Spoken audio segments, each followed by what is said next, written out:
ହାଏ ମାଉସୀ ହାଇ କର। ହାଇ ବଢିଆ ଅଛନ୍ତି ମାଉସୀ ଏବେ ଝିଅ ପାଖକୁ ଆସିକିରି ବହୁତ ହାପି ଅଛନ୍ତି ହେଲା। ଝିଅ ବି ବହୁତ ଭଲ ସେବା କରୁଛନ୍ତି।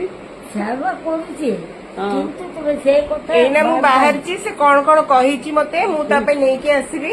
ତାର ଏବେ ଫେଭରେଟ ଝିଅ ଫୁଡ ବରା ଆଇଟମ ଆଣିଲେ। ହଉଛି ବରା। ବରା ଆସିଲେ ଗରମ ଗରମ ସେ ଖାଇବ।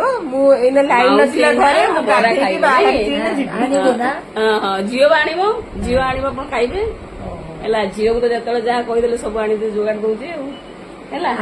ତୁ କଣ ମୋ ପାଇଁ ଦେଉଛୁ ମୋତେ ସବୁବେଳେ ସେଇଟା ମୁଁ ଖାଲି ହାତରେ ଆଉ ପଳେଇ ଆସୁଛି ନା। ସବୁଦିନ। ସିଏ ଆମ ପାଖରେ ଅଛନ୍ତି ସେଇଟା ଆମକୁ ବଡ କହୁଛି ଭାତ ଖାଇବି ମୁଁ ଖାଲି ହାତରେ ପଳେଇ ଆସୁଛି। ଆଉ ମୁଁ ଦିନ କହୁଛି ଆସିବି ଭାତ ଜଣେ ଖାଇବାକୁ ଆସିବି ସେ ହେଲା। ଭାତ ଖାଉନି। ଭାତ ନ ଭାତ ଖାଇଲେ ଖାଇବେ ନା? ୱିକନେସ୍ ଯିବନି। ଚାଲୁଛି ମା କି ଭଲ ତୁମେ ଆସିବ ଝିଅ ଝିଅ ପାଖରେ ରହିବ ଖୁସି ଅଛ। ହଁ ତ ସବୁ ଝିଅ। କରୁଛି ମାନେ ସେଇଟା ଖୁସି କହନା ଖୁସି ନାହିଁ କିନ୍ତୁ ଝିଅ ତ ବଢିଆ ବଢିଆ ରୋଷେଇ କରି ସବୁ ଦଉଛି ଖାଇବାକୁ। ହଁ, ସେଇଟା ଅଲଗା କାହାଠୁ ବାକି ହେଲେ ରହିବାକୁ ପଡିବ କାହାଠୁ ବାକି କାହିଁ ଝିଅ ଝିଅ ନୁହଁ ପୁଅ ଜମା ହଁ ସେଇଟା ପୁଅ ଭଳି ତ କାମ କରୁଛି। ମଉସାଙ୍କୁ ଆପଣଙ୍କୁ ଦି ଜଣ ଯାକୁ ଦେଖୁଛି ଭଲରେ।